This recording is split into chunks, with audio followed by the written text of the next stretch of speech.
Rio de Janeiro, 4 de abril de 2025, meio-dia e 29.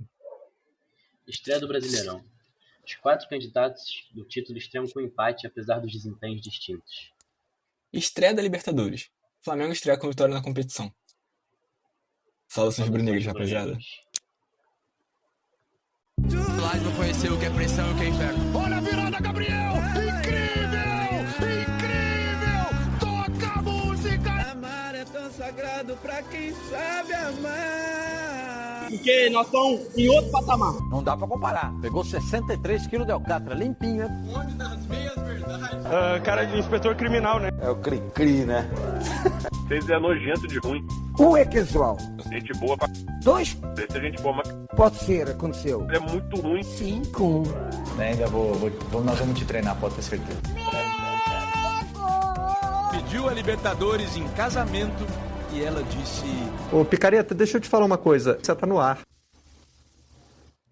Estamos no ar, Alex. Estamos no ar. Dessa temporada 2025.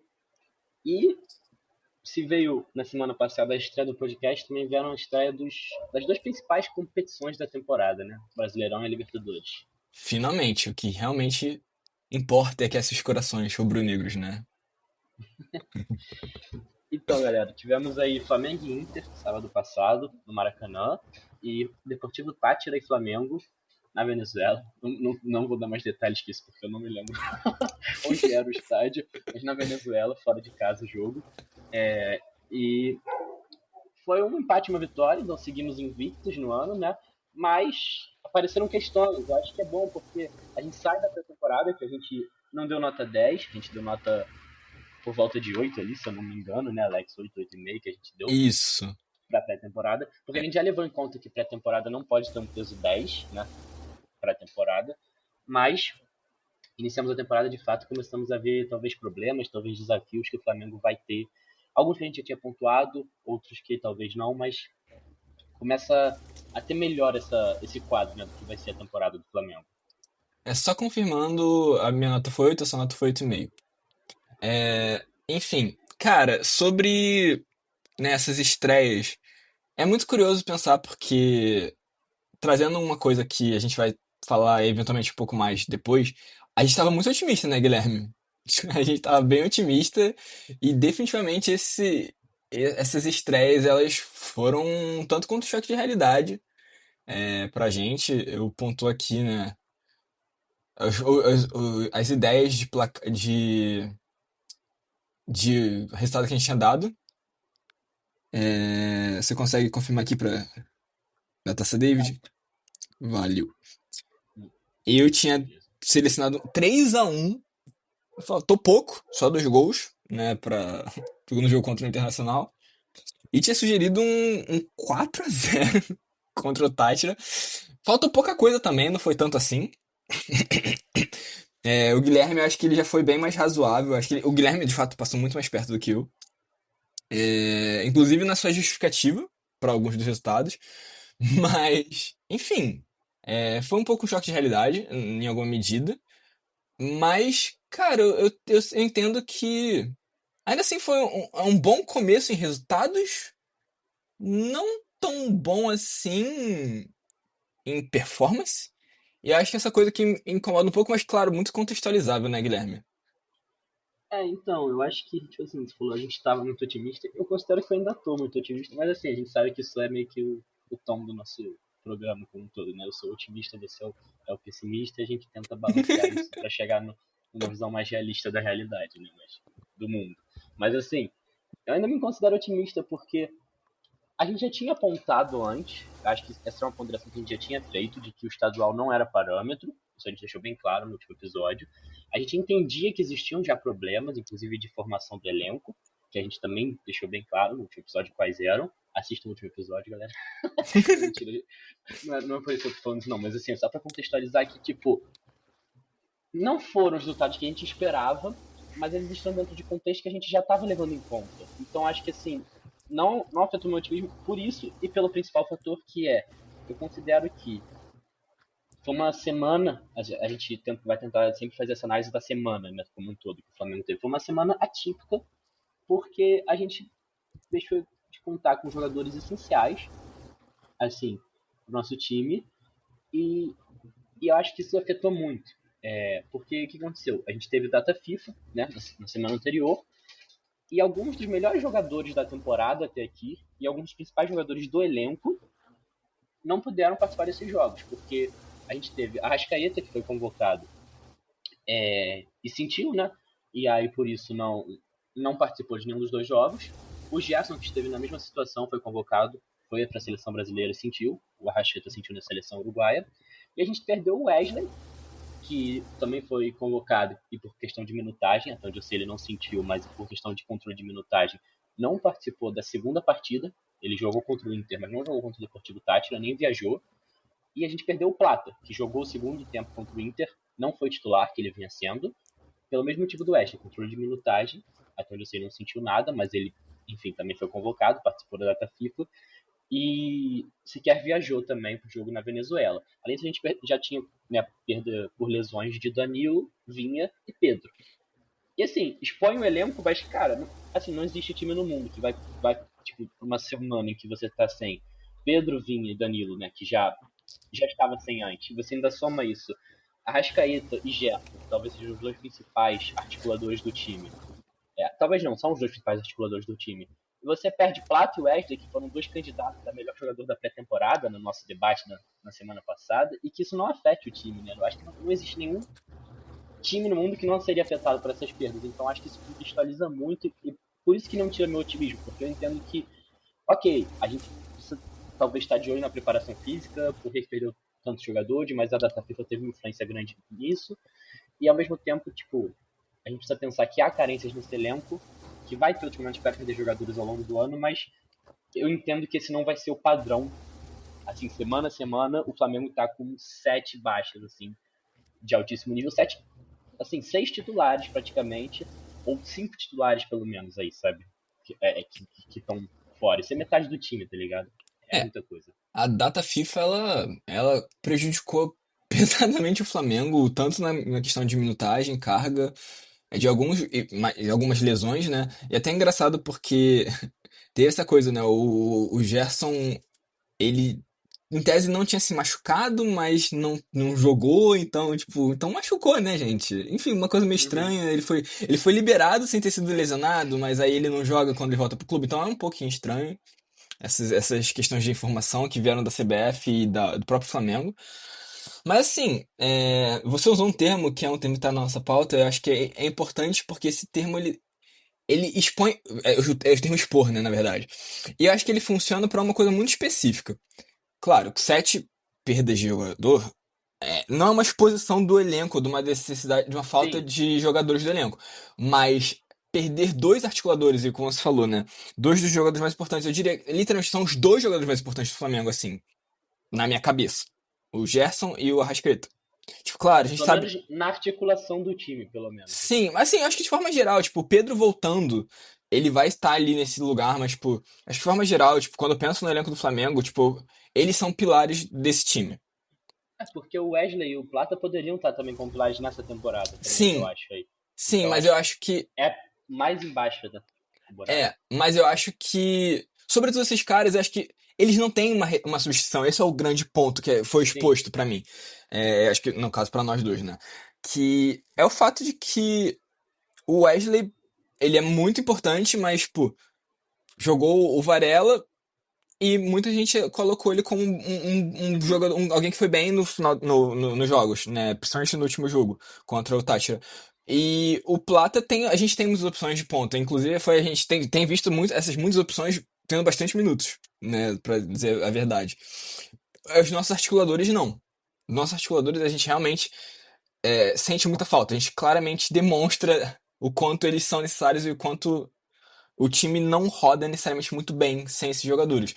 Então, eu acho que isso gerou umas questões muito relevantes, né? Até o ponto de que o próprio Felipe Luiz, dando entrevista para Conmebol, falou sobre como ele pensa o Flamengo com um camisa 10, e isso casa muito com o que vinha sendo dito, né, por jornalistas falando que o Flamengo mira um camisa 10 para poder compor o elenco, e eu acho que ficou muito claro nos últimos jogos a necessidade disso, porque dá pra dizer que faltou muito meio campo pro Flamengo, assim, no meu pensamento, assim, no jogo contra o Tátira, eu já adianto. Uma coisa bem comum da temporada passada, não mudou pra pra essa temporada.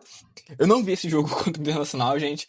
Vou trazer um pouco mais um ponto de vista mais digital do que foi e dos melhores momentos, claro, que isso tem que ver. Trabalho, né, é parte do trabalho aqui. Mas assim, mas claramente eu posso dizer que eu senti com relação ao jogo do Tátira e um pouco umas memórias de guerra assim dos jogos da seleção brasileira no 4-2-4 e tal, mas isso a gente fala quando a gente estiver falando dos jogos em si. Eu acho que sim. Já que, assim, antes de entrar nos jogos em si, eu acho que é um ponto que a gente trouxe já na semana passada. A gente não tem reserva pro Arrascaeta. E eu acho que é o que a gente. É o nosso debate desde o início da temporada, né, Alex? Porque quando a gente foi montar o nosso quadro tático, a gente foi botar todos os jogadores do elenco, etc., você falou que, tipo, a gente precisa de um reserva do Arrascaeta. E eu tava com o contra-argumento de que, cara, o Felipe Luiz tem conseguido adaptar o time pra jogar sem o Arrascaeta quando a gente não tem o Arrascaeta. Mas isso que é o ponto. O Felipe Luiz não tem que, toda vez que a gente não tem o Arrascaeta, precisar adaptar o time pra jogar sem o 10. Eu entendo que não vai ser o Arrascaeta reserva dele. Não vai ser um cara com... Sabe, tem uma série de questões que a gente sabe que vão ser diferentes do reserva pro titular. Mas você não ter a opção de colocar um meio de campo, mas o Matheus Gonçalves... Cara, no geral o Matheus Gonçalves joga como meio aberto. Eu nem vejo ele jogar sempre como 10, assim, sabe? Não acho que seja o padrão dele. Mas, de qualquer maneira, você pensa o Matheus Gonçalves como um 10, como a gente às vezes pensava o Lohan como um 10, mesmo que talvez não seja a posição de fato dele. Isso são coisas que... isso são garotos ainda, sabe? Seriam opções de você estar usando a base. Você não tem uma opção de um jogador talvez já formado, vamos dizer assim, sabe? O Matheus Gonçalves e o Lohan têm muitas questões a evoluir ainda no jogo deles. Ou, enfim, colocar o Matheus Gonçalves, que é quem tá no time de cima ainda, né? O Lohan, inclusive, jogou pelo Sub-20. Então não tá mais no elenco, entendo que o Felipe Luiz não conte com ele. Mas acaba que a gente chega num ponto em que, ok, o Felipe Luiz tem conseguido fazer adaptações para o time jogar sem o Arrascaeta. Ele é um técnico que se mostra capacitado nisso de se adaptar às peças que estão disponíveis no elenco. Mas o fato é que não faz sentido para a montagem de elenco do Flamengo, que é um time estruturado, que é um time que tem condição de contratar jogadores, a gente esteja há 7 anos já, né, sem um reserva para o Arrascaeta, sem ter a possibilidade de usar outro cara como um meia. Sendo bem honesto, para mim, quem foi reserva do Arrascaeta, que entregava em algum grau características parecidas nesse tempo todo, foi o Vitinho, que era tipo odiado pela torcida. Eu não estou comparando a qualidade do Vitinho com a qualidade do Arrascaeta, mas eu entendo que ele foi o mais próximo que a gente teve de ter um reserva do Arrascaeta. Eu concordo com você, concordo muito com você. A galera poderia contar com o Everton Ribeiro, mas tipo, pra mim o Everton Ribeiro era titular enquanto ele estava aqui. Chegou no momento que ele poderia ter virado reserva, mas aí acabou não continuando, etc. Mas assim, então não acho que dê pra contar que... E mesmo assim, características bem diferentes também, Everton Ribeiro e Arrascaeta. Eu acho que o Vitinho era quem mais se aproximava de ser um reserva do Arrascaeta. E é óbvio que era uma queda principalmente eu acho que de intensidade, porque eu acho que o Arrascaeta em 2019 tinha uma intensidade bem maior, inclusive do que ele tem hoje, mas o Vitinho era um jogador muito pouco intenso, então principalmente por isso, tá ligado? Uma queda de intensidade, de qualidade também, mas era o mais próximo que a gente teve de ter um reserva do Arrascaeta. E, tipo, de lá pra cá, nada, sabe? Então, expõe essa questão de montagem do elenco, né, Alex? Exato. E assim, mas tinha um agravante, né? Quando a gente não contava com o Arrascaeta, a gente ainda tinha o Gerson como esse meia pelo lado. E é por isso que na minha cabeça eu vou fazer esse comentário de poxa, por que o Gonçalves, mesmo tendo as questões físicas dele e todas as outras questões, por que ele não joga? Porque o Gerson virou um meia pelo lado. A gente gostando ou não, concordando ou não. Eu sei que você também preferiria ele mais que o segundo volante. Talvez até mesmo o próprio De La Cruz pelo lado. E invertendo, né? O De La Cruz e o Gerson, quem tá por dentro, quem tá por fora. Mas assim, a gente tinha um articulador ali no Gerson que controlava mais o jogo, né? Sem os dois, a gente fica numa posição muito frágil no controle de jogo, no meu entendimento, né? E enfim, e aí... E antes do Gerson, o Everton Ribeiro, que era essa opção. Não, justamente. E assim, numa característica diferente, e acho que esse é um ponto, né? O Gerson, ele apresenta características bem Everton Ribeiro nesse contexto, né? Tipo, ele é muito mais um reprodutor daquele Everton Ribeiro 19 pra cá do que de um Arrascaeta, Sim. por exemplo. Mas que pensava o jogo, definitivamente a gente nunca pode. Com todas as questões que você possa ter com o Everton Ribeiro, você não pode dizer que ele não ajudava o Flamengo a pensar o jogo. Ele definitivamente fazia isso. Só pra citar, que agora vem na minha cabeça também, a gente falou do Ribeiro, Alex, antes de você continuar.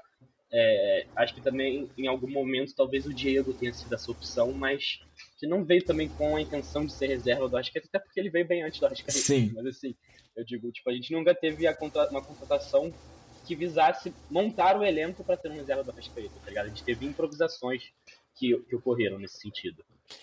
E assim, com relação a isso, né?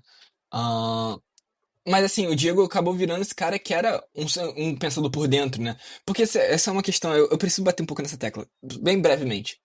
O Gerson por dentro, eu acho que ele entregaria tanto controle de jogo, tão mais controle de jogo no que a gente interessa, acho que pro Flamengo, que isso mexe muito comigo, cara, porque era o Diego, era o próprio Gerson em 2019, sabe? O próprio Gerson em outros momentos, quando Diego e Gerson foram uma dupla de volantes naquela reta final do Flamengo em 2020/21. Então, assim, eu acho que os bons jogam juntos e normalmente por dentro, sabe? Então eu penso bastante sobre isso. Mas claro, só de ter o Gerson em qualquer lugar que fosse possível, Sim. já seria realmente a salvação para esse Flamengo, eu acho que nesse momento que teve E só questões, pra né, nos últimos esclarecer, jogos. né, Alex? Porque a gente não necessariamente está defendendo que o Gerson seja um 10 ou que ele fosse jogar de 10. Por dentro, mas não como um 10. Tá? Isso, como o 8 que ele não, sempre foi. Sim, para não distorcerem o que está sendo colocado, né? Sim, bom, importante, realmente. Porque de 10, como um camisa 10, ele não acho que ele é a melhor forma de encaixar ele. Também não Assim como outros jogadores que a gente vai trazer eventualmente como repercussão da Flá TT em algum momento, né? Mas vamos pro jogo, Guilherme. Vamos sim, eu ia inclusive então trazer a escalação, porque se a gente está debatendo que faltou meio de campo, acho que vale a gente citar como a gente foi pro jogo, e eu vou citar como a gente foi pro jogo contra o Inter, depois você pode trazer como foi contra o Deportivo Táchira. Mas assim, contra o Inter a gente ainda tinha o Wesley, então vou tentar meio que lembrar a escalação aqui. A gente tava com o Rossi, Rossi no gol, o Wesley na lateral direita, tropa do Leléo na zaga. O Alexandre começou o jogo contra o Inter, né? Pela lateral esquerda. A gente teve Pulgar e De La Cruz como volantes. E eles sim que deram algum volume de jogo no meio de campo, mas os dois estavam como volantes, não tinham meia, né?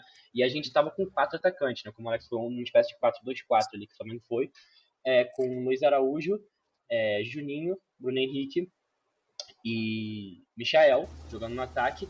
Quando eu vi a escalação, Alex, eu primeiro pensei que o Luiz Araújo seria o nosso 10. A gente já comentou que a gente acha que o Luiz Araújo tem capacidade de jogar centralizado, jogar como segundo atacante, talvez como uma espécie de 10 improvisado em algumas situações ali. Mas a gente foi pro jogo com uma outra formação. Então a gente tinha uma dupla de ataque ali, com o Juninho e o Bruno Henrique. O Juninho um pouco mais 9 mesmo, o Bruno Henrique um pouco mais atrás. Só que com movimentação. E o Luiz Araújo pela direita e o Michel pela esquerda. Então com 2 pontas abertos.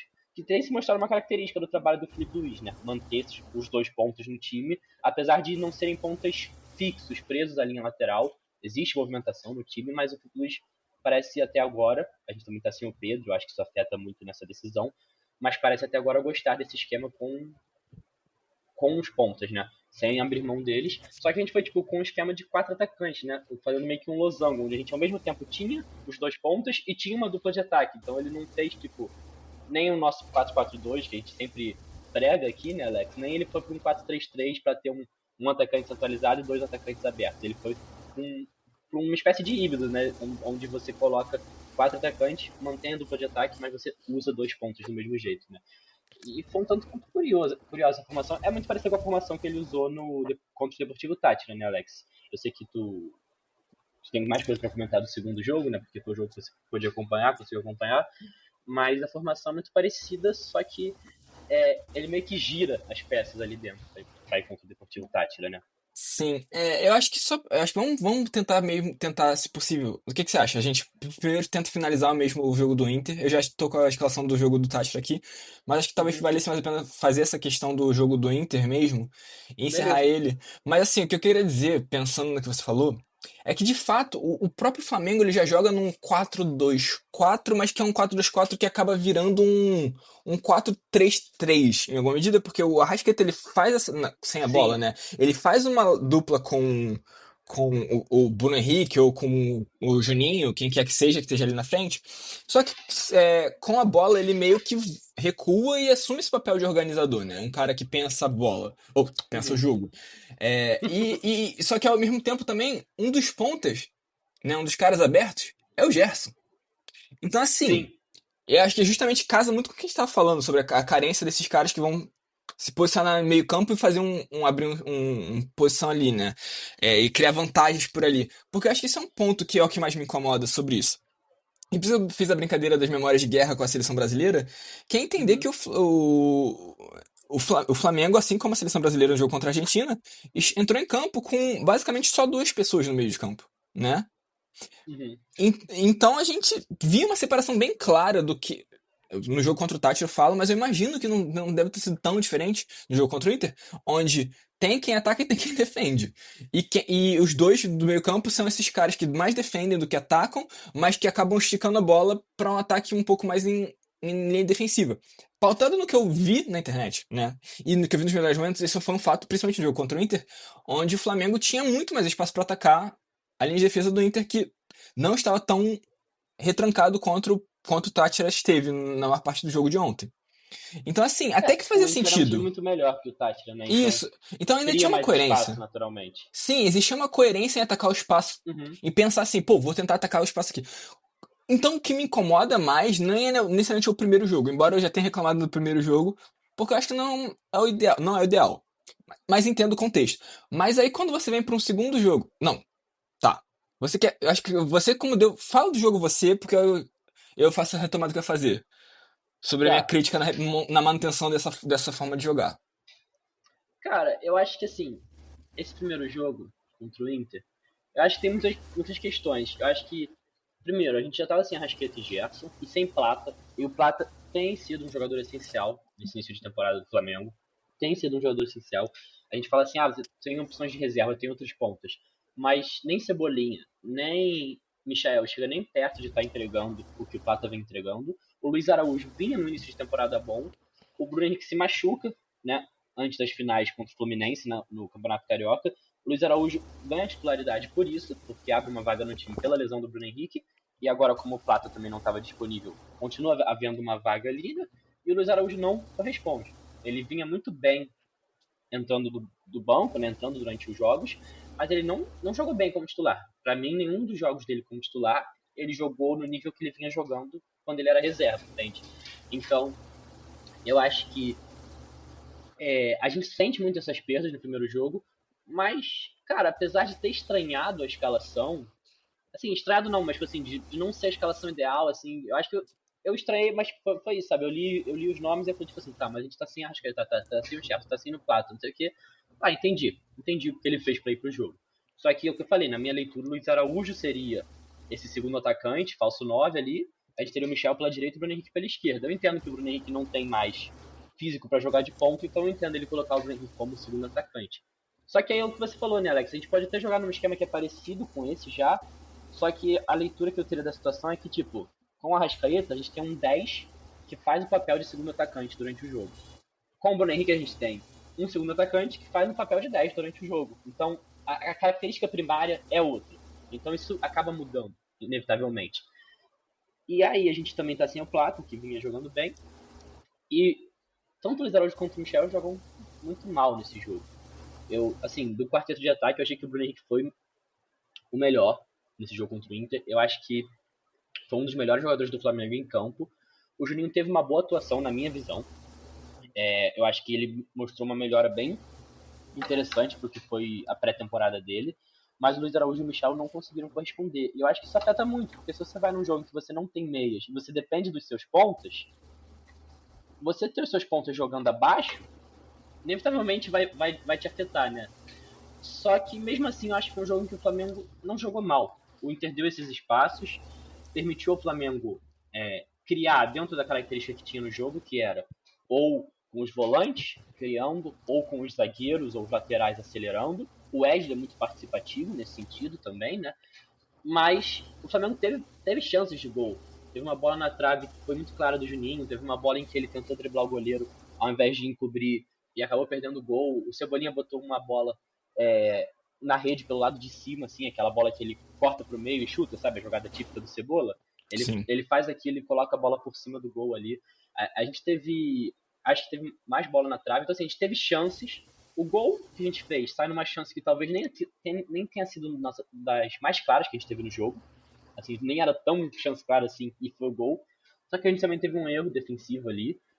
Toma um gol um tanto quanto de bobeira, assim, na hora que o Inter conseguiu criar uma jogada. A gente toma o gol, mas no geral, para mim, foi um jogo bem controlado. Eu acho que foi um resultado que foi aquém do que foi a performance. Lembrando, é o Flamengo ideal? Não. Jogou toda a bola que eu espero desse ano do Flamengo? Não. Mas a gente colocou o Inter como candidato ao título, né? Naquela nossa tier list do Brasileirão. A gente entende que é um dos times... É o time que fez a melhor pré-temporada, além do Flamengo.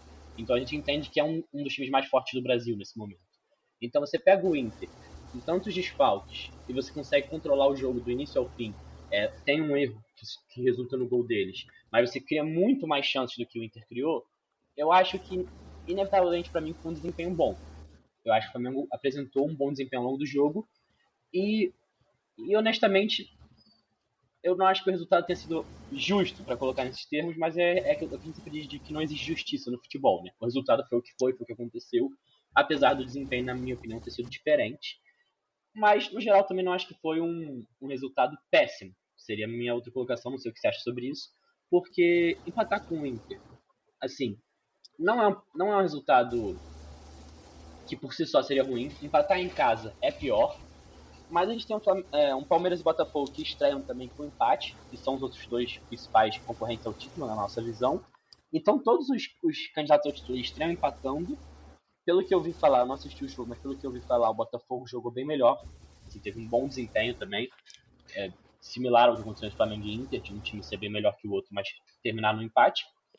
Então acho que, assim, tá dentro de algo que pode ser esperado, sabe? Como Brasileirão, um empate contra o Inter. A questão é que, às vezes, confronto direto decide título. Então, a longo prazo, pode pesar esses 2 pontos no Maracanã, especialmente se a gente perder fora de casa contra o Inter. Agora, se a gente empatar lá ou ganhar lá, eu acho que o peso diminui também. Como é a primeira rodada, eu não vejo como um resultado ruim. Não sei se você concorda comigo, Alex. Eu não acho ruim, mas também não dá pra dizer que é bom, mas acho que também não é o que você tá bom sugerindo. Também não é bom. Mas assim, eu tenho confiança de que. Olha que loucura, eu sou maluco. Eu tenho confiança de que a gente vai chegar no retorno e vai ganhar esse jogo. Eu tenho muita essa confiança. Porque, assim, eu tenho esse papel do mais pessimista e tal, mas eu acho que às vezes é muito mais o Alex crítico do que necessariamente pessimista, sabe? Mas assim. Eu acho que levando em consideração o time que é, a fase que vem, não é ruim. E levando todo o contexto do próprio Flamengo, não é necessariamente ruim de fato. Mas aí, cara, o que eu tenho o que eu penso que era a relação que eu queria fazer, apontando pro Tátira, é que, cara, eu vi muita gente falando, e nos melhores momentos eu realmente tive essa percepção. O Michel não foi muito bem no jogo contra o Inter, né? Eu acho que até pelo que eu vi de comentários foi muito mal. Pegando leve. E aí, o Luiz Araújo também não foi bem, também foi mal, mas o Michel foi pior. E aí a gente tem o Cebolinha, que é um cara que, tipo, eu não sei como é que. Não consigo ter uma noção muito boa da partida dele contra o Inter, mas também não parece que foi muito bem. E aí. Ele entrou durante o jogo mais meio sumido, assim. Até parecido com o segundo jogo. Isso. Sim, pois é. Mas aí me incomoda pensar que a gente tem esse. Principalmente o Michel, acho que o Michel é um caso muito, muito, muito claro de quem a gente tem que pensar que não necessariamente merecia um segundo jogo seguido. Sim. E aí a gente para e vê ele sendo titular no jogo contra o Tátira, né? E aí, cara, e aí vem essa coisa, né? Por que não? E aí vem uma discussão muito pesada, tipo, por que não, tipo, o Matheus Gonçalves jogando de um lado e, né, o Bruno Henrique centralizado, o Cebolinha pela esquerda e o Luiz Araújo meio que esse papel de 10/segundo atacante que a gente tá falando. Porque pelo menos a gente teria uma possibilidade de articulação, né? E isso é importante de pensar porque a gente tá falando do Tátira, que é um time muito inferior. Muito inferior. Então, a gente tinha menos espaço para poder ser essa coisa vertical que foi com com o próprio Internacional. Então eu penso que, de verdade, é algo que me incomoda, porque era um contexto que fazia muito mais sentido na minha cabeça, sabe? Tipo, pensar em outras opções e tal. Então nisso eu fiquei meio bolado quando eu via essa segunda escalação. Porque meio que repete os erros, só que, na verdade, ainda acrescenta um jogador pior. Porque eu acho que o Juninho era mais útil de estar em campo desde o início do que o próprio Cebolinha, por exemplo. Mas, Pra mim você tocou no ponto. Pra mim que é o principal erro do Felipe Luiz. Assim, eu acho que concordo 100% com você na questão de, tipo, testar não é o problema é insistir. A gente, inclusive, trazia isso na era Tite algumas vezes, né? Por exemplo, ele testava Alan e Pulgar. Beleza, testou a primeira vez, ok, vamos ver se funciona. Mas viu que não funcionou, naquele momento o Léo Ortiz era quem estava funcionando bem como volante, porque o Tite botava de zagueiro, enfim. Não quero entrar muito no contexto de lá, mas, tipo, ele mantém numa sequência de jogos. O que não funcionou, em vez de usar o que estava funcionando. Nesse caso, entendo que os desfalques ainda existiam, então não dava pra usar o que vinha funcionando antes. Mas, cara, o Juninho foi, talvez, não, o melhor não, mas foi o segundo melhor jogador do quarteto de ataque do Flamengo, no primeiro jogo. Então por que o Juninho saiu do time? É algo que não faz sentido pra mim. Pra mim esse é o principal erro do Felipe, nesse caso. ao mesmo Porque, tempo... Foi mal, pode ir. porque tipo assim, o Michel foi muito mal. O Luiz Araújo foi mal. Ok, você quer testar o Cebolinha. É um pensamento super justo. Ok, tira o Michael, cara. Deixa o Juninho, o BH e o Luiz Araújo na direita, sabe? Pra mim já seria uma escalação melhor. Mantém o Juninho. Eu acho que a gente sentiu falta do Juninho no jogo porque, assim, ainda era uma presença diária que a gente poderia ter e libera o BH. O BH foi nosso principal jogador no jogo contra o Inter, né? Ali do ataque. Então, tipo, você coloca o BH mais na área. Porque aí quem tá de segundo atacante, nesse caso, foi o Luiz Araújo. E aí você, tipo, o Michel já não foi bem pela esquerda, você vai botar ele pra direita, que, sei lá, eu acho que não faz sentido, assim, essa segunda indicação não faz sentido pelo que foi apresentado contra o Inter, tá ligado? Pelo que os jogadores individualmente apresentaram contra o Inter, eu acho que ele tirou errado do time. Não era pra tirar o Juninho, era pra tirar o Michael, e se fosse tirar mais alguém, tirar o Luiz Araújo.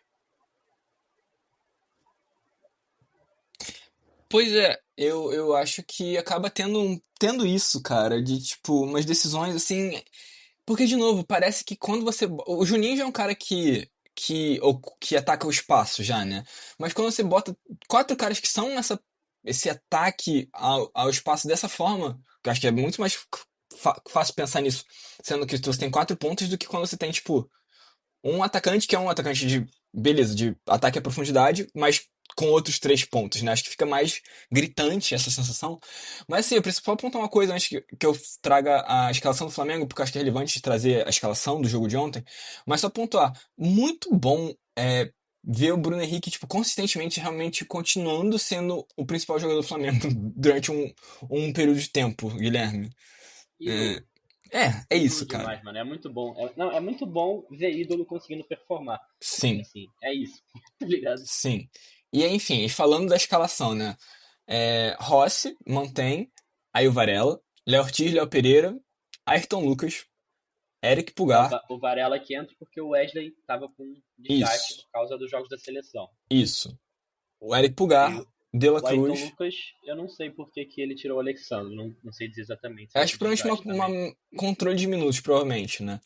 Acredito que seja isso. Enfim, continue. Eric Pulgar, De La Cruz, Luiz Araújo, Cebolinha, Michael e Bruno Henrique. E assim, como eu não vi o jogo, eu não posso também trazer muitos destaques a partir do jogo contra o Inter. Mas eu posso trazer uns destaques positivos e negativos, assim, em relação a esse jogo de ontem, olhando para essa escalação. No primeiro momento, enquanto eu assistia o jogo, eu tava pensando muito sobre o Léo Ortiz. Sobre o Léo Ortiz, assim, aquela coisa que, tipo, a bola sobra ali pra ele nem necessariamente domina, ele já dá um toque virando o corpo de primeira e armando uma saída pro Varela, acontecendo assim. É muito bom ver o Ortiz jogar, assim, pensando nele como zagueiro. Sim. Ele realmente O 10 da zaga, né? É o 10 da zaga, de fato, é o 10 da zaga. E assim, eu vi muita gente falando sobre o Varela, muito elogiosamente, e é engraçado, eu até comentei com o Guilherme anteriormente, eu não vi ele tão bem, mas de fato ele não estava mal. E eu acho que o Guilherme trouxe isso, né? falando comigo pessoalmente, tá, gente? Pessoalmente não, anteriormente. De que o lado direito do Flamengo não ajudou o Varela. Mas o problema não era necessariamente o Varela, era muito mais de fato quem apareceu ali na ponta pra poder articular com ele e a falta de um meia que pudesse cair por aquela lateral do campo ali, né?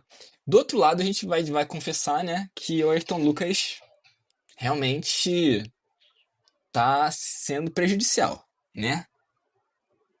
A Flamengo, assim, de forma geral. Teve um lance que, tipo, já, tipo, em menos de 10 minutos de jogo, tipo, já tá falando assim, o Ayrton Lucas vai arranjar um pênalti pros caras. Que foi um lance que eles reclamaram, né? Inclusive, mas não foi nada. Mas é incrível. Sai o Ayrton Lucas e aí o Alexandre já entra, dá um passe, estica uma bola. O Cebolinha dá uma salvada ali com um cruzamento e aí acaba sendo gol. E aí, mas aí assim, indissociável do Ayrton Lucas sair pra entrada do Alexandre, né? Não, e verdade seja dita, mano. O nível de estrela que o Felipe Luiz tem é algo inexplicável, mano. Porque ele faz a substituição, ele opta por deixar o Cebolinha em campo, por exemplo, que não vinha fazendo um bom jogo. Ele Sim. opta por tirar o Ayrton Lucas e botar o Alexandre, e ele coloca o Juninho. E, mano, exatamente, tipo, tudo, tá ligado? Tudo acontece no gol. Porque o Alexandre pro Cebolinha cruza o Bruno Henrique, que é um monstro no jogo aéreo, toca a bola e o Juninho faz o gol de peito. Então, tipo assim, é muito. Tipo assim, Alex, sentiu o dedo do Felipe Luiz, tá ligado? Porque, cara, assim, ele errou na escalação. Eu não tô tirando esse erro dele, porque eu acho que o time não tá aqui pra passar pano, apesar de a gente gostar muito do Felipe Luiz. Mas ele tem muita estrela, cara. Assim, não tô falando de uma escolha racional, etc. Com certeza ele teve análise por trás, mas é impressionante a quantidade de vezes que o Felipe Luiz faz alguma substituição e a substituição imediatamente tem influência direta no resultado do jogo, sabe? É algo muito interessante de ver, assim, esse nível de estrela que o Felipe Luiz traz. Foi mal, você queria pontuar isso, porque você falou do Alexandre, isso é algo que acaba ficando forte pra mim. Não, tranquilo, e com certeza. Mas assim, alguma pessoa um pouco mais crítica, uma pessoa talvez um pouco mais maldosa, poderia dizer que depois da escalação esquisita que ele fez, consertar o time com quem tava no banco era É o mais mínimo. fácil, né? Não, era até mais Sim, fácil mesmo, porque, poxa, se você erra ao escalar um Michael e um Cebolinha, quando você tira um deles, sim. pode ser que você consiga entender que melhora, né? É meio difícil de manter ruim quando você acaba tirando um Ayrton Lucas do campo, né? Não à toa o Juninho faz o gol no primeiro toque dele na bola. Acho que assim, confirmando que, tipo, ó, Felipe, tu errou. Não era pra ter tirado o Juninho desse time. Ele foi quem apresentou mais no jogo passado, além do Bruno Henrique, tá ligado? Sim, mas é isso, cara. Por mais que não tenha sido feito em casa, foi o dever de casa feito, essa vitória, no final das contas, né? É, Porque não foi excelente na sim. performance, mas o resultado da vitória, no nosso planejamento de ser classificar em primeiro lugar no grupo e em primeiro lugar da fase de grupos, tá rolando, né? Sim, e vou puxar então meu comentário final assim, sobre esse jogo. E depois acho que a gente pode fazer realmente os destaques assim da semana, pensando nos jogadores e tal, né? Passar pra essa próxima parte. Mas assim, eu acho que é bem esse sentimento de dever de casa. Por quê? Porque, cara, a gente vai pra Taça David, que com certeza é a fonte mais segura e importante de previsão de resultados que existe hoje no Brasil, então a gente vai usá-la como base. E a gente tinha um palpite que era um 4-0 por parte do Alex, que supostamente é a metade pessimista do podcast. Então, tipo assim, a gente entende que o Flamengo ganhar lá de 1-0, bem, assim, de uma forma bem literal, é o mínimo, tá ligado? É o mínimo que o Flamengo tinha que fazer nesse jogo. Então, essa sensação de, por um lado, missão cumprida, porque sair de lá com um empate ou uma derrota seria muito ruim, mas também, tipo assim, só fez o dever de casa. Não apresentou a mais que isso, seja em performance, seja em resultado, tá ligado? Eu botei um 2-0 que é um placar bem seguro, assim, bem fácil de se esperar num jogo, não foi nada, tipo, exorbitante. Eu gostaria muito de uma goleada, mas eu fui com um 2-0 porque é fora de casa, Libertadores é difícil, etc. Mas, cara, nem um 2-0 a gente conseguiu fazer, sabe? Então acho que bem isso, tá ligado? Dever de casa e, honestamente, um jogo pior do que contra o Inter. E o Inter é um adversário mais forte, Tudo bem, a gente estava mais desfalcado nesse segundo jogo. O jogo é fora de casa, isso dificulta, não tem a torcida, etc. O fato do Inter ser mais forte significa que também ele vai dar mais espaço, não vai jogar retrancado. Eu sei que são contextos diferentes. Mas a gente apresentou melhor futebol contra o Inter do que contra o Deportivo Táchira. Isso é um pouco estranho, assim, na minha opinião. A gente dominou os dois jogos, só que contra o Inter a gente criou chances. Contra o Deportivo Táchira foi um domínio muito inefetivo, assim, ineficaz, sabe, Alex? Não sei se você tem essa mesma sensação que eu, sabe? Tipo, a gente tá com a bola, tá dominando o jogo, mas é só um controle, é só um gerenciamento de tempo, como se não existisse de fato nada nessa posse de bola, sabe? Então, no geral, acho que foi um jogo pior em desempenho, apesar de ser melhor em resultado, porque foi uma vitória e contra o Inter foi um empate. E foi um jogo que foi digno de dormir, né, Alex? Inclusive, realmente. Cara, eu vou contar essa história pro pessoal. Só uma coisa que eu queria falar sobre essa questão do dever de casa. Fala aí. É uma sensação meio tipo assim: é um dever de casa que tem lá o que é obrigatório fazer, e aí você vai lá e tira a nota da média, mas é como se tivessem algumas questões extras que valiam mais pontos que não foram feitas, sabe? Eu podia dali render um pouquinho mais de ponto pra esse aluno, e esse aluno não tentou fazer, né? E faltou um pouco assim, né, nesse aspecto. Mas o que eu tenho pra falar sobre a questão, porque é justamente isso, né? Faltou performance.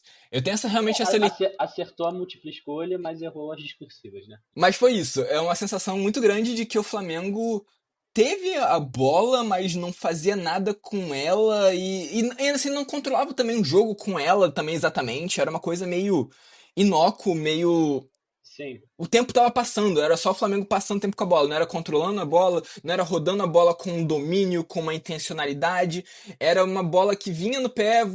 E acho também, isso não pode ser deixado ignorado, né? Houveram muitos erros, principalmente no primeiro tempo, técnicos, né? Então a gente perdia muito a bola. Então a gente retomava a bola, devolvia a bola pra eles, retomava a bola, devolvia a bola pra eles, porque a gente não conseguia controlar o jogo no meio campo. Assim, o Flamengo nem mesmo impediu o Táchira de atacar. O Táchira teve algumas chances ali, inclusive bem no final do jogo teve uma chance, numa falha que agora não me lembro de quem foi, teve uma chance clara de empatar o jogo. Então a gente teve um controle até um certo momento, mas sem criar muito. No segundo tempo a gente levou um pouco mais de perigo, mas também tomou um pouco mais de pressão em alguns momentos, né? Então foi um jogo bem abaixo no geral, né, Alex? Mas puxando o nosso próximo tópico, né?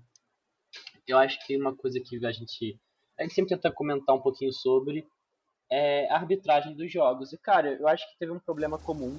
Teve outras coisas que aconteceram em cada um dos jogos, mas que eu acho que nada seja tão relevante, assim, olhando a semana como um todo. Eu acho que a arbitragem de nenhum dos jogos foi péssima, mas eu não achei nenhuma das duas boa, assim, também, sabe? Ótima também, tá ligado?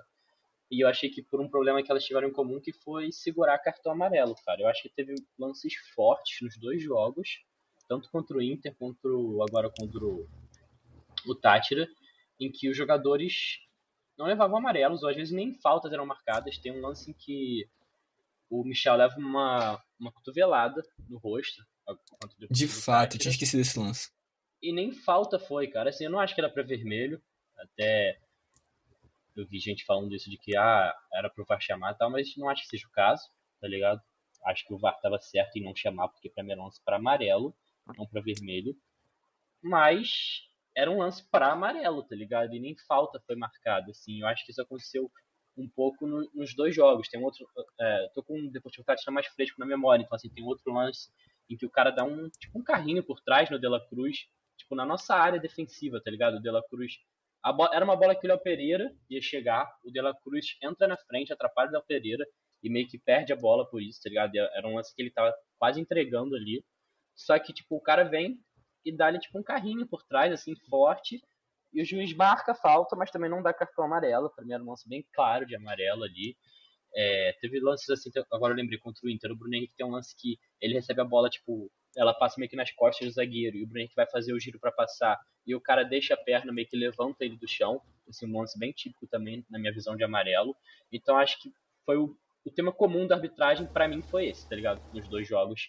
Eu acho que teve uma diversidade de lances que deveriam ter sido aplicado o cartão amarelo e não foram. E eu acho que eu vejo isso como um problema, tá ligado? E eu acho que teve outras questões com a arbitragem, mas no geral acho que isso foi o principal, na minha visão.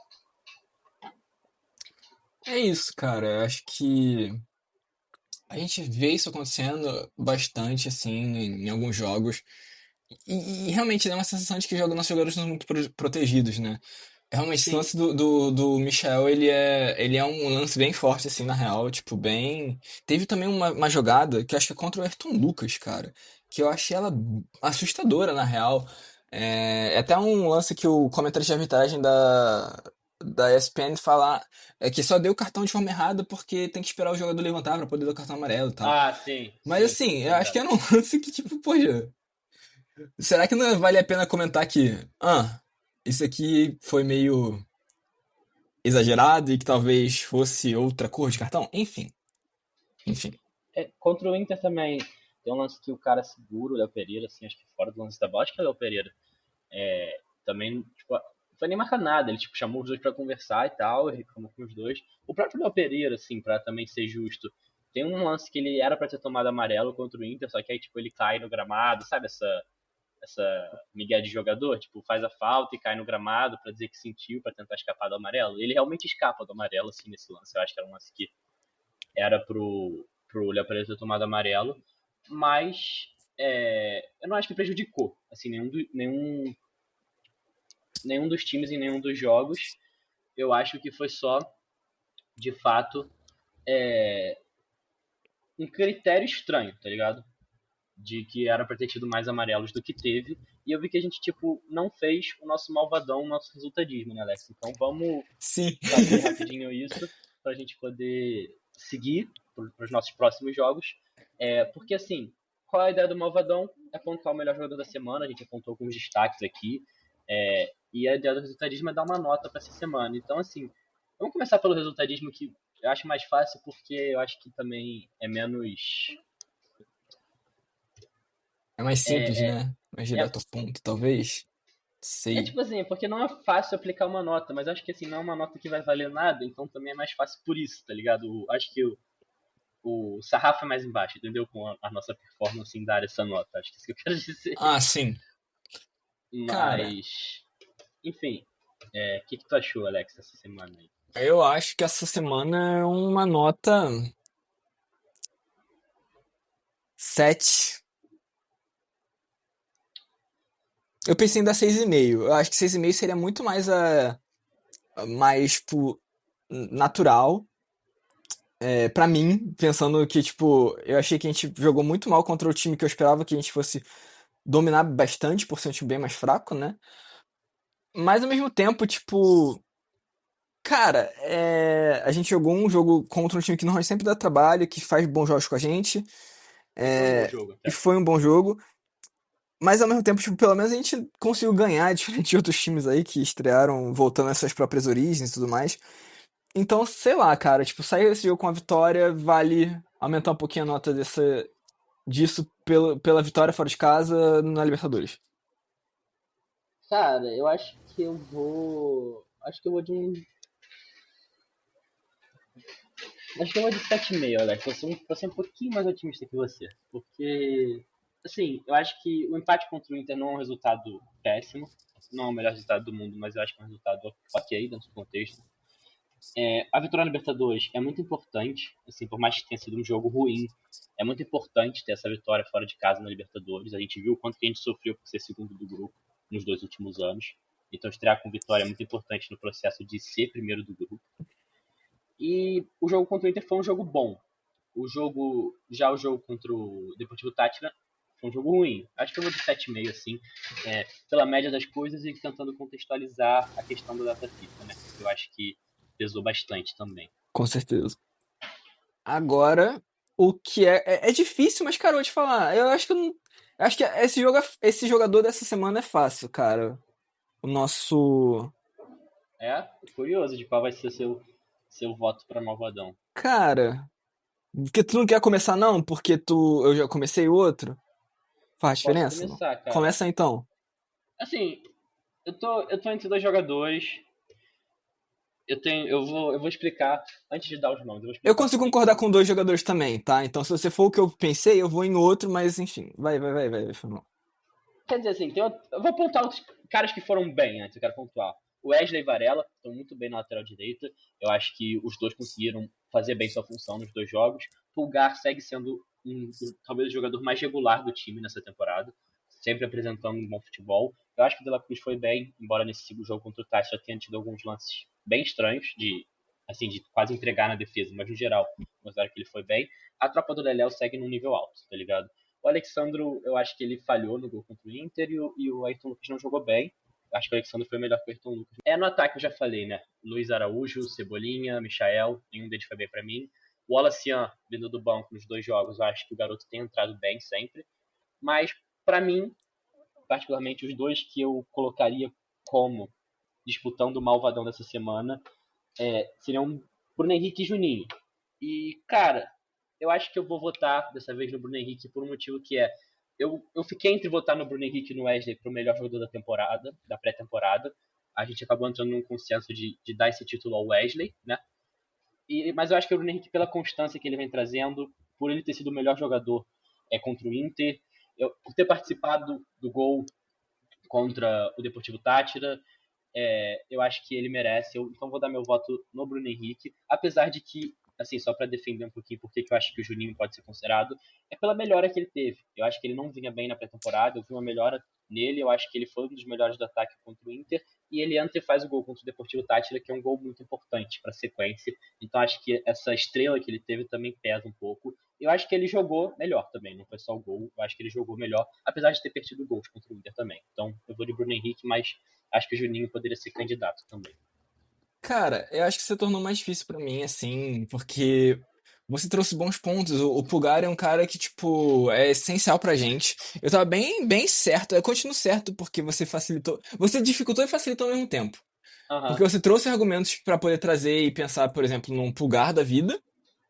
No Léo Ortiz, que foi um cara que eu tinha com positividade já do jogo de ontem. Mas, cara, você falou que o seu top 2 tinha dois caras e você deixou livre pra mim o cara que eu tinha pensado inicialmente. É o Juninho, cara. O gol dele é muito importante, muito decisivo. E assim, eu sei que muita gente pegou, e a gente nem falou sobre isso, mas teve o lance lá do gol que ele, entre aspas, perde. Mas eu acho que é muito. É quase que um mérito ele ter feito o goleiro adversário fazer uma baita de uma defesa, tá ligado? Eu acho que, tipo assim, é uma defesa incrível, é um lance que, tipo, eu não considero um gol perdido, né? A gente falando de Taça Davis e não sei o quê. Não acho que é um gol perdido. Pelo contrário, é um gol, assim, que ele Cara, fez com que. Refresca a minha memória de qual lance você tá falando.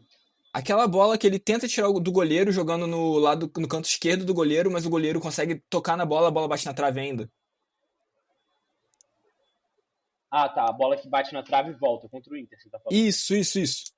Ah, tá. Eu não acho que aquilo foi gol perdido, não. Não, mas a internet, a Flá TT, meu amigo, enfim, a gente sabe. É porque contra o Inter, eu te perguntei porque contra o Inter tem um gol que eu acho que foi gol perdido. Que ele tá cara a cara com o goleiro, e é um bom goleiro. O Rocher, o goleiro do Inter, é um bom goleiro. Ele tá cara a cara com o Rocher, e ele tenta, tipo, driblar pra esquerda, assim, pra fazer o gol. Eu acho que talvez um chute de cavadinha ali, ou algo do tipo poderia ter funcionado. Mas eu acho que esse gol foi gol perdido, mas pra mim o outro foi azar, tá ligado? Sim. Não, pra mim, de verdade mesmo, eu acho que eu olho pra esse momento e penso, pô, na real mesmo, é algo que só me diz o quanto ele realmente está crescendo de produção, então eu voto como malvadão da semana o nosso querido é, Juninho Carabagre.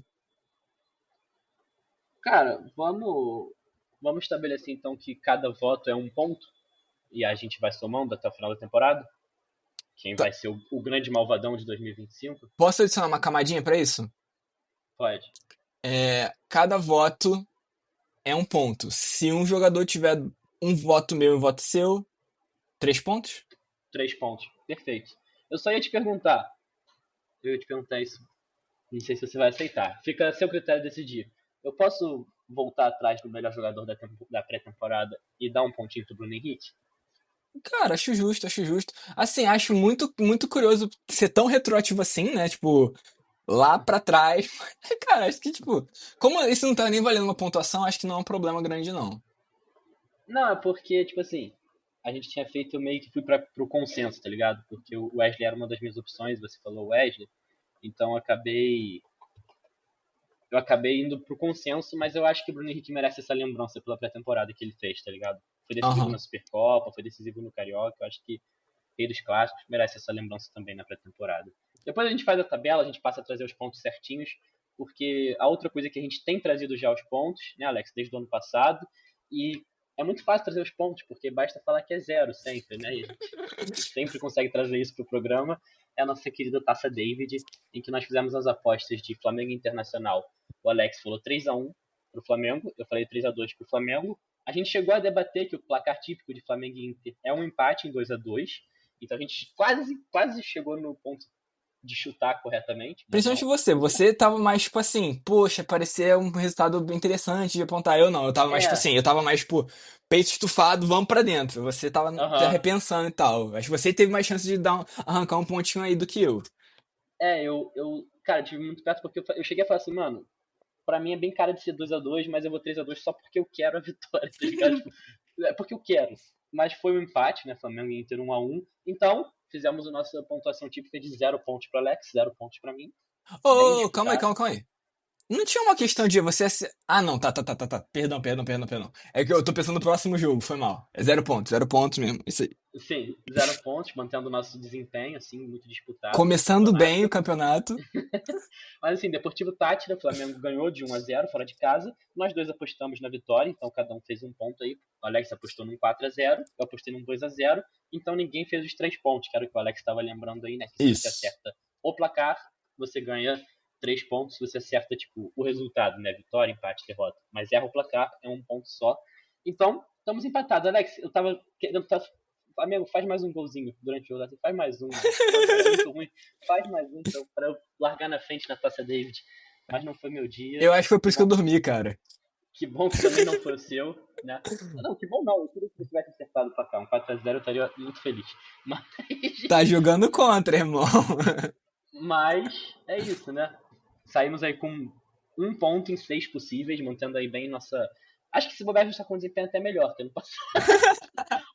Com 1 ponto em 6 possíveis. Mas então, eu não sei quem começou no episódio passado, mas acho que a gente tem feito tipo, um chute no jogo, outro chute no outro. Então acho que tanto faz o que a gente vai projetar agora, que são os 2 próximos jogos. Vitória e Flamengo, domingo, dia 6 de abril, às 6h30, fora de casa. E Flamengo e Central Córdoba, né, pelo Brasileiro, Vitória e Flamengo, e Flamengo e Central Córdoba pela Libertadores, quarta-feira, dia 9 de abril, às 9h30. Alex vai estar dormindo durante esse... Não, brincadeira. Mas assim...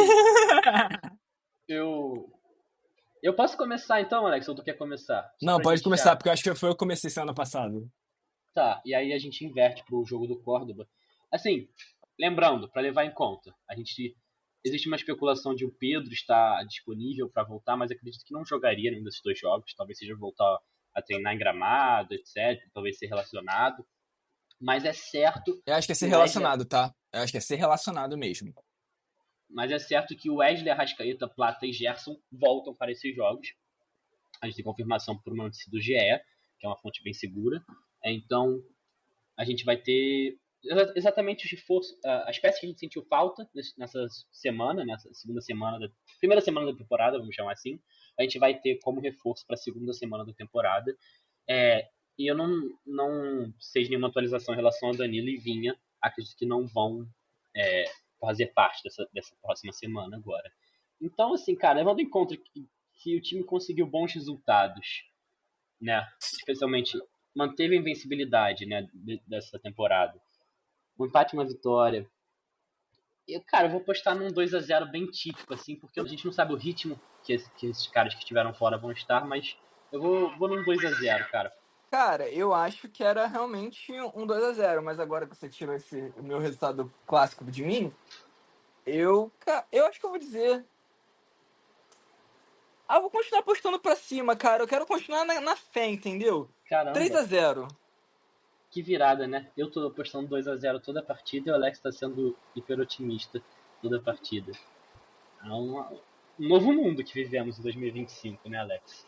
Com certeza. E Flamengo e Central Córdoba no Maracanã. Cara, eu vou manter pra cima então, já que jogando em casa contra o Central Córdoba não tem como eu botar o pé no freio, né, cara? Tem que pelo menos... 8-0. Calma. Eu ia falar de manter um 3-0 ou tentar de novo um 4-0, tá ligado? Só que eu vou... Só pra não ser exatamente o mesmo palpite do outro jogo da Libertadores, então eu vou repetir o 3-0. É isso. Entendi. Eu gosto desse placar.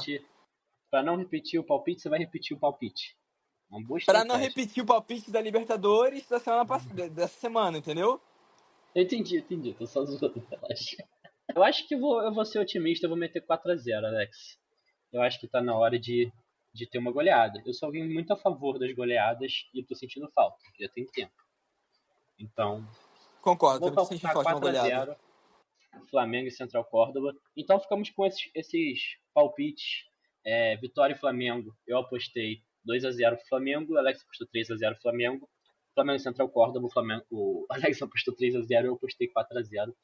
Ou seja, só apostamos em vitória. Espero que, no mínimo, a gente saia com 2 pontos aí dessa próxima jornada.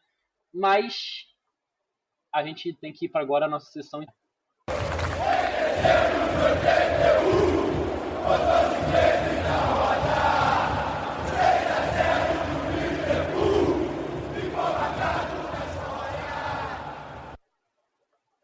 Cara, essa vinheta acho que é um bom gancho pro que a gente vai trazer. Eu estive no Maracanã, Flamengo e Inter, e eu queria ver a torcida do Flamengo cantando como está nessa nossa vinheta, né? O Alex até falou, nossa, mano, eu achei que você tinha gravado isso no estádio, tá um áudio bom, não sei o quê.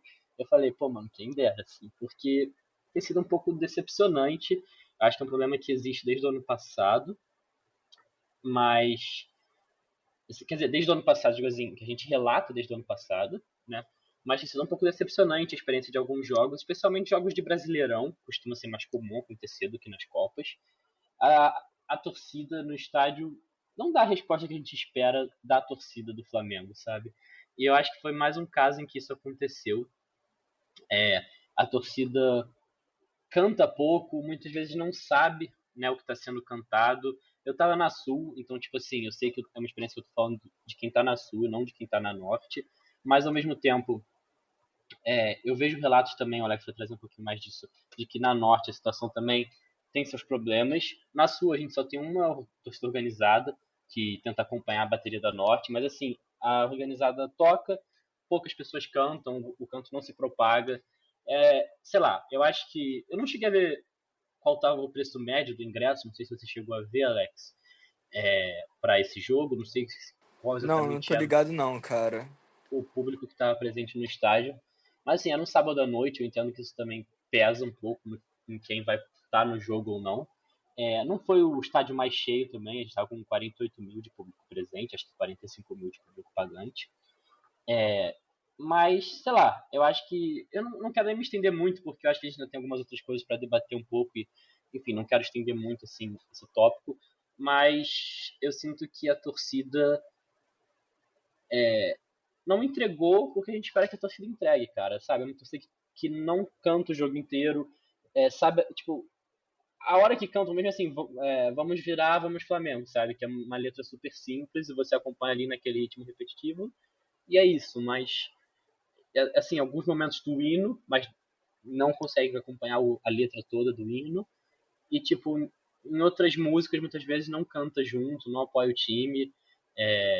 Sei lá, não foi, assim, a pior experiência do mundo, mas eu acho que eu quero ver mais, assim, da torcida do Flamengo presente no Maracanã. Honestamente, quando eu vou no Maracanã, eu espero uma torcida mais presente, mais influente no jogo até, pra ser honesto. Cara, sobre isso, o que eu posso te falar é que é uma conversa que existe há um bom tempo, né, a respeito da torcida do Flamengo no Maracanã, especialmente essa questão da Norte, que é o fato de que não existe uma unidade, né, entre as pessoas organizadas do clube, e me incomoda profundamente o fato do Flamengo justamente não se posicionar a respeito disso, né, porque o Flamengo, como clube, pode e eu acho que deve fazer o diálogo das organizadas acontecer para que, né, a gente consiga ter uma arquibancada coesa. E é uma outra coisa, tu pontuou isso é legal, cara. Não que é legal, na verdade, mas é legal de dizer. o Flamengo teve um problema muito sério com relação a presença, no sentido de que, aparentemente, a leste superior não foi vendida, não foi disponibilizada para venda.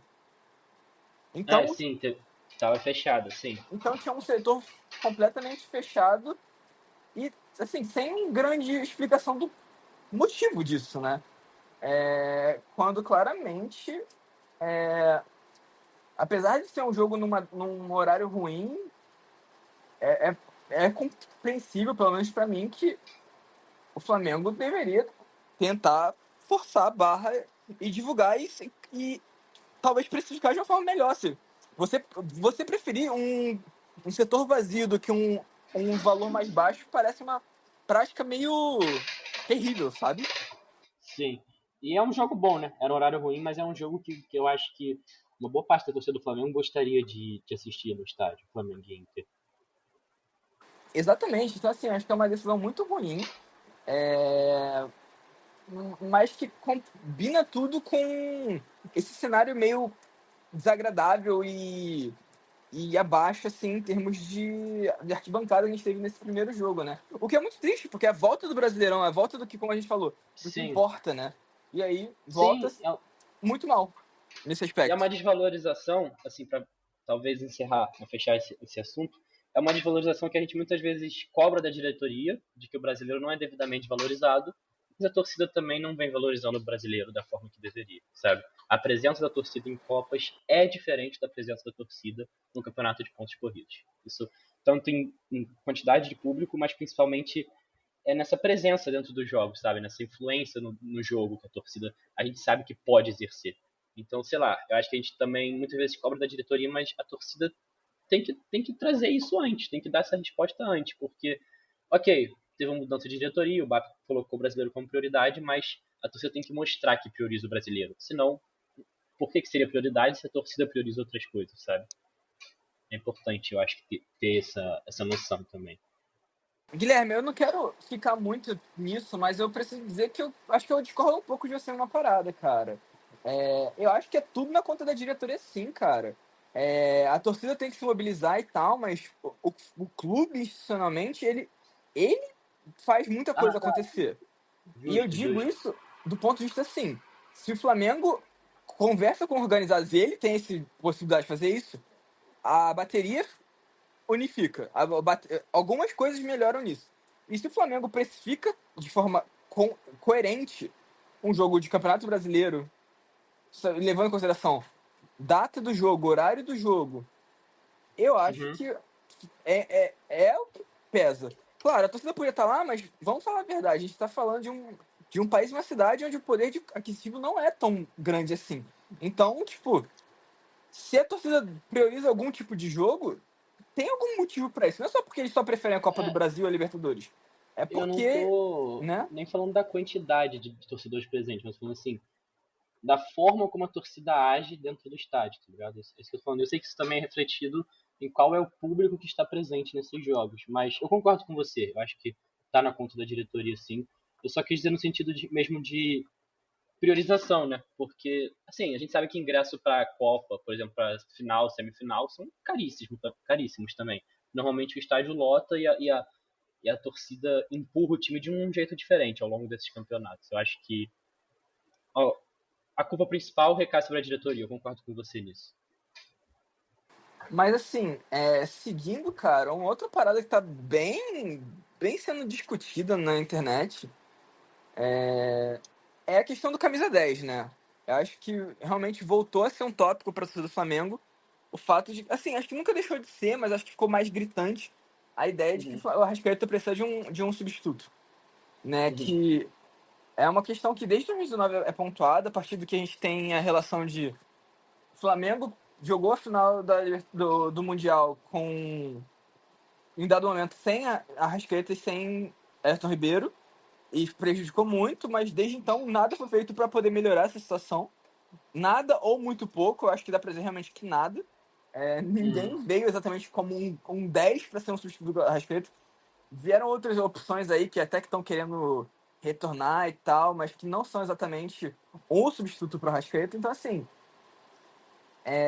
virou uma questão.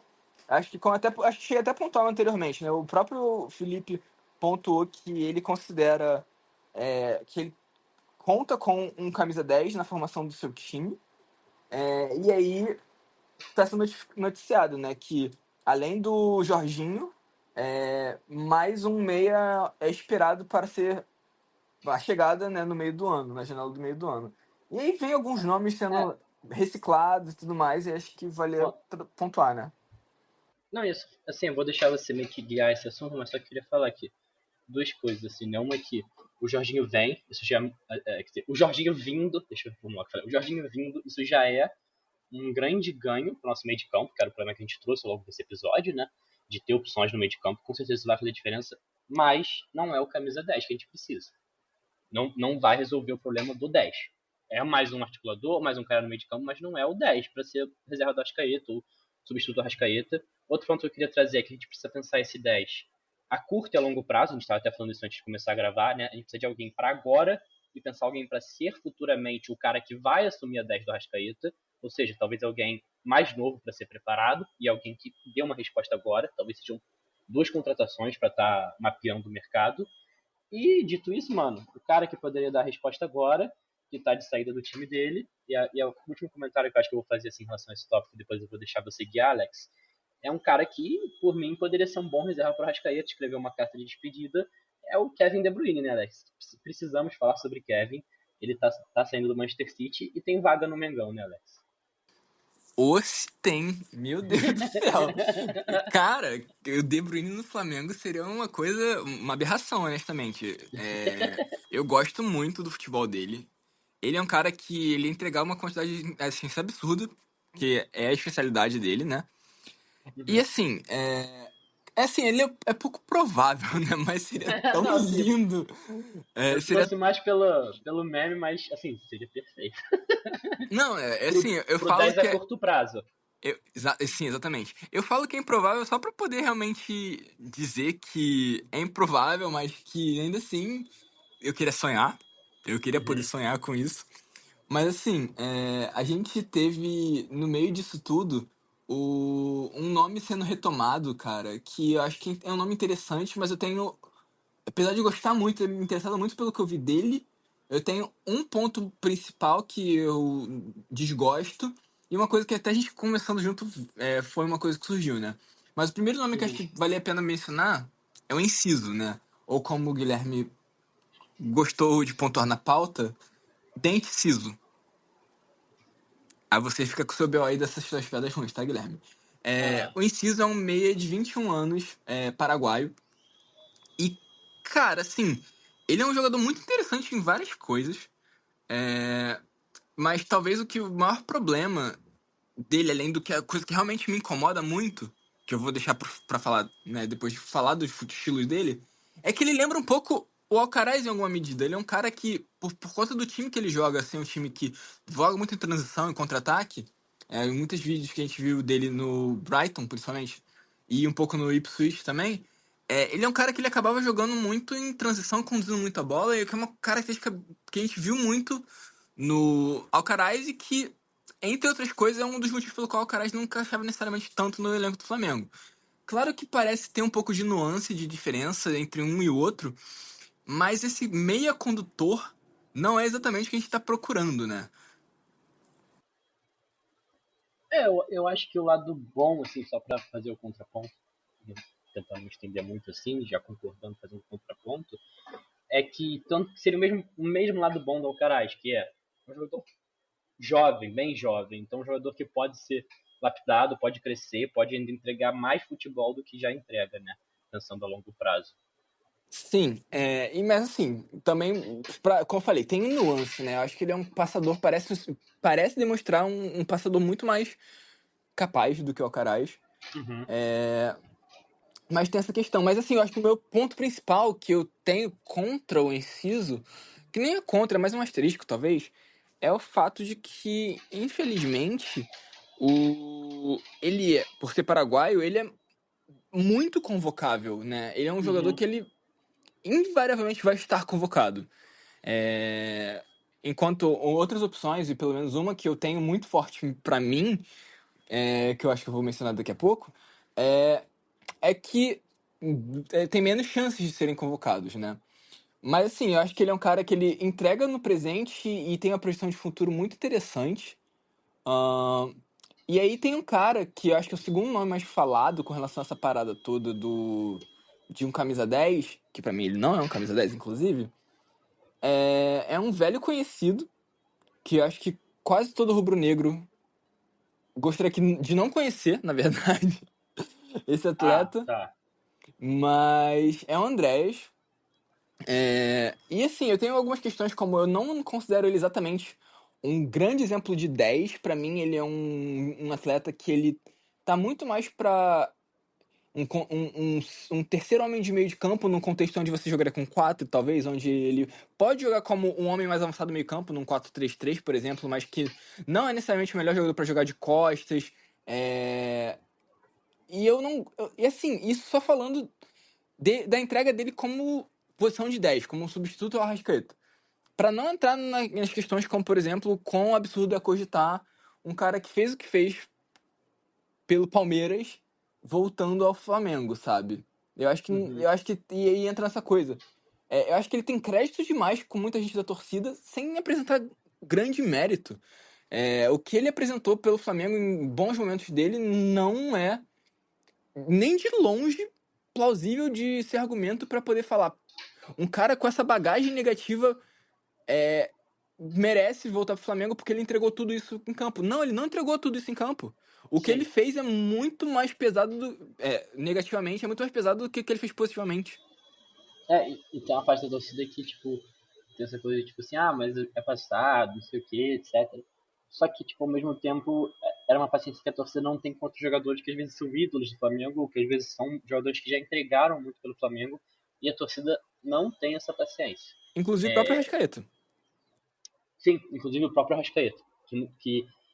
Enfim, algo que provavelmente a gente vai entrar ao longo da temporada também, provavelmente vai ser o novo alvo da Inquisição rubro-negra, né, Alex? Agora que o Gabigol foi embora, o Arrascaeta bem possivelmente vai ser o próximo alvo nessa caça às bruxas que sempre ocorre na torcida do Flamengo e, enfim, na Fla Press, como a gente poderia dizer aí. Mas... Justamente. Só uma coisa pra pontuar, inclusive. Fala aí. Questão de valores. Essa questão é uma questão relevante.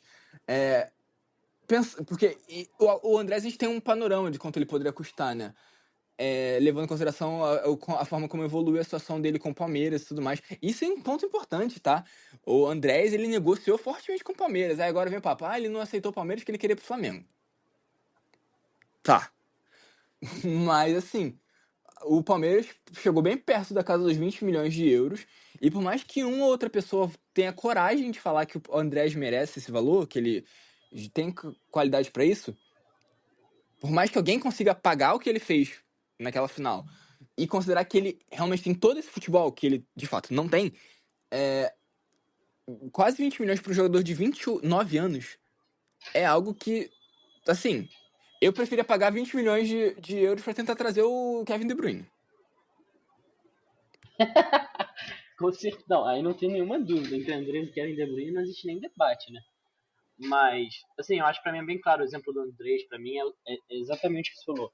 É um bom jogador, tem boas valências, mas não é craque. E o que ele, a passagem dele aqui, o que ele entregou positivamente, e na carreira dele, o que ele jogou positivamente, não faz ele encher os olhos dessa forma, ainda mais levando em conta o histórico que ele teve aqui. É uma conta que não bate, não faz sentido pra gente trazer ele. Eu acho que é bem claro, assim, pra mim, esse cenário. Sim. E aí, vou trazer... A gente também elaborou algumas coisas aqui, com alguns nomes, algumas possibilidades e tal. Eu acho que dá pra ir mais rápido, só um nome acho que vale um pouco mais ser discutido, porque é uma sugestão minha que eu acho que eu sou bem fortemente a favor dessa possibilidade, embora entenda suas questões, dificuldades e tudo mais. Mas assim, falando do nome que pra mim seria o nome que eu acho que é muito interessante, é o Bitelo, ex-jogador do Grêmio, atualmente no Dynamo, na Rússia. E, cara, ele é um jogador mais velho, já tem 25 anos. Mas, assim, 25 anos ainda é uma idade razoável, né? Pra você fazer um investimento nesse tipo de jogador. E, cara, eu acho que, tecnicamente, ele é um jogador que me agrada muito. Ele é um cara que ele parte da esquerda, como o Arrascaeta fazia quando chegou no Flamengo. E, cara, o que ele fez enquanto ele estava no Grêmio, né, me inspira muita confiança, honestamente. O que que você acha, Guilherme? Comenta um pouquinho mais. Você até não sabia muito bem dele, né, mas o que que você pensa, assim? Cara, acho que não tem nada muito a acrescentar, assim, não. Eu acho que era um jogador. Assim, a experiência que eu tinha comprando o Vitela era mais saber que ele era um jogador que pontuava razoavelmente bem no Cartola, tá ligado? Eu não sei muito. Assim, eu achava que ele era volante, eu nunca tinha associado ele com ser um 10. A gente viu alguns lances dele até e tal. Eu acho que poderia ser uma boa opção, também um jogador relativamente novo. Seria a opção de ter um jogador brasileiro. Eu acho que não seria o caso dele vir para tentar virar titular do Rascaeta, seria realmente para ter uma opção no elenco. Eu vejo que ele seria mais nesse sentido, tá ligado? Eu acho Mas que ele assim, seria falei. eu só acho que ele seria um jogador que ele disputaria bastante jogos, tá ligado? Eu acho que isso é uma coisa bem clara pra mim. Eu acho que ele pode não ser seu titular absoluto, mas eu acho que ele seria um jogador que provocaria vários jogos, sabe? Uhum. Mas enfim. Aí agora a gente tem mais opções aqui mais caseiras que a gente podia ter pra comentar e um nomezinho assim que eu sugeri quando a gente tava montando a pauta do primeiro episódio há muito tempo atrás, na verdade. E esse nome voltou meio que explodiu assim nessa semana na Libertadores. Então, mas vamos lá. E assim, essa parte aqui acho que estão já pensando na ideia do substituto a longo prazo, né? Não a curto prazo, mas na ideia de Isso. um substituto a longo prazo. Sim. Fala aí. A gente tem o Matheus Gonçalves, que é um nome que a gente já meio que pensa, né? Em alguma medida. Tem seus problemas, ele também não é um camisa 10 clássico, ele é um cara que vai pela lateral do campo. Na verdade, a maioria desses aí não é um 10-10 mesmo, né? Mas É, ajudaria na questão do meio de campo. sim. Mas ele é um cara que ele pode ser. Tem o Lohan, que voltou pro Sub-20, como o Guilherme falou. E eu não tô pronto pra desistir do Lohan, cara. Eu acho que ele deveria ser emprestado pra poder rodar um pouco, amadurecer um De pouco acordo, fisicamente, tecnicamente e mentalmente. de acordo. Você também pontuou ali o Alcaraz como uma possível volta, só que, cara, eu não sei se eu tô maluco, mas, tipo, meio que foi oficializado que ele foi negociado em definitivo, que o próprio Everton já fez a aquisição dele, tá ligado? Eu não sei se eu tô pirando muito, mas eu, tipo, ou eu li que realmente o Everton já anunciou a compra dele em definitivo, ou pelo menos, tipo, foi noticiado que o Everton decidiu que vai fazer essa compra. Então, assim, apesar de não ter certeza sobre se já foi feito ou não, eu acho que é bem certo que o Alcaraz não é uma possibilidade de retorno ao Flamengo, cara.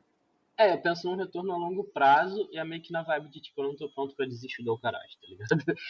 Eu vejo potencial nele que eu acho que infelizmente não conseguiu ser desenvolvido aqui no Flamengo. Mas eu também entendo que é uma possibilidade baixa, porque se ele tiver de fato esse potencial, é bem difícil dele voltar pra cá, né? A não ser mais com um final de carreira, talvez. Tá, só pra pontuar.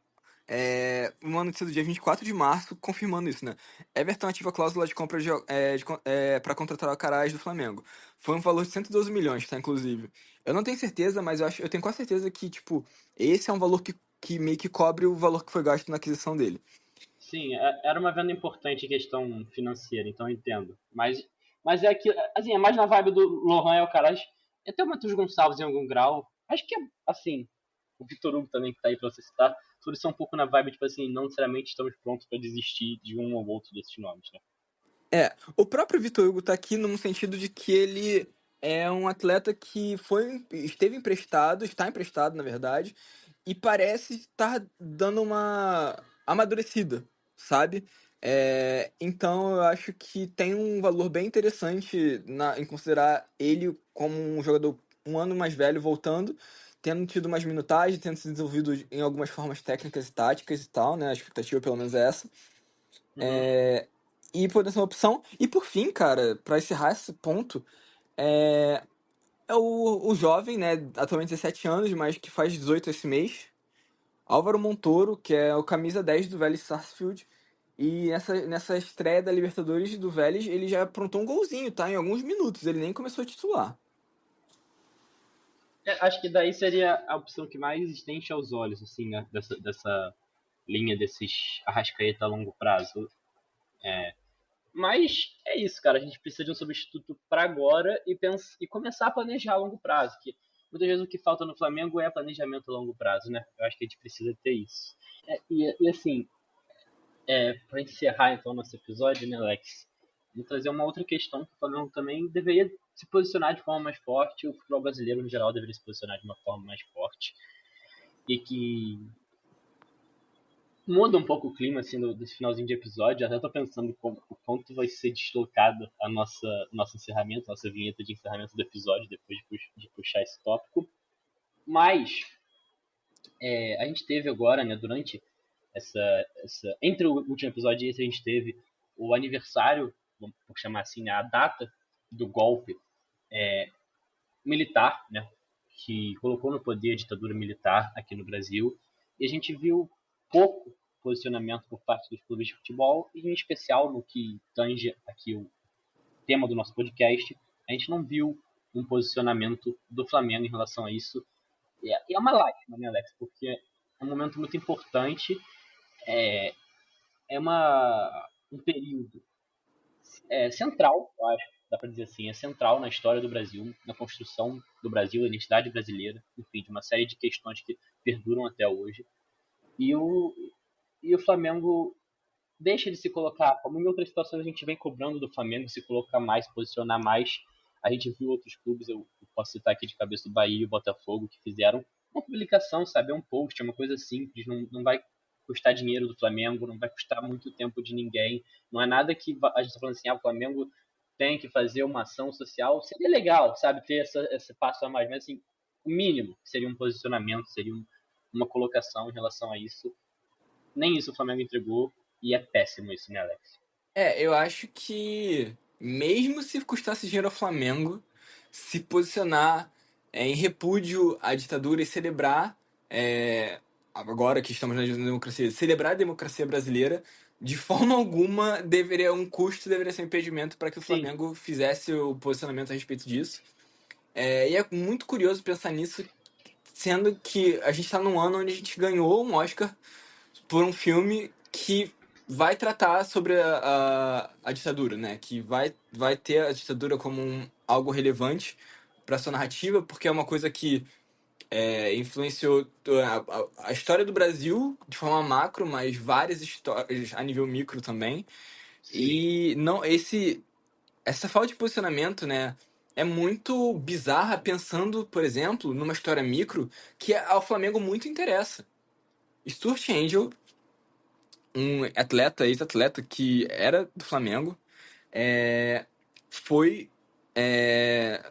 desapareceu, né, durante a ditadura, e o Flamengo, durante a torcida do Flamengo homenageia o Stuart sempre tem a imagem do Stuart por aí, na torcida do Flamengo, graças a Deus, mas o clube não se posiciona a respeito disso. Isso é muito frustrante, porque isso, como eu falei, né, não tem como dissociar a história de nenhum clube do Brasil com a ditadura militar, porque ela faz parte da história do Brasil, então não tem como, mas a história do Flamengo se mistura com a história da ditadura, ainda mais por conta do Stuart.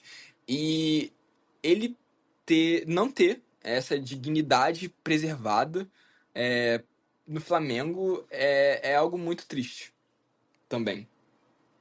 Especialmente num clube que tem a maior torcida do Brasil, tem um perfil de ter uma torcida de caráter popular, se intitula como uma nação. Então, tem várias questões que envolvem assim, o Flamengo e a torcida do Flamengo, que fazem com que diga muito respeito ao Flamengo ter esse tipo de posicionamento. E assim, é um mínimo, sabe? Tipo, a gente, é o que eu falei, assim, eu repito, assim, a gente não tá nem cobrando fazer algo, sabe? É só um posicionamento, sabe? É bem o mínimo do mínimo, e o Flamengo muitas vezes se omite nesse tipo de questão, e é um erro institucional que vem acontecendo repetidamente, né? Mas então, cara, é isso. Eu acho que... Lembrei, Alex, antes de eu terminar, lembrei outra coisa que você falou do Ainda Estou Aqui, não só um filme sobre a ditadura militar, mas especificamente também sobre preservação da memória, sobre a importância da memória, o quanto que isso virou um tema de debate por conta desse filme.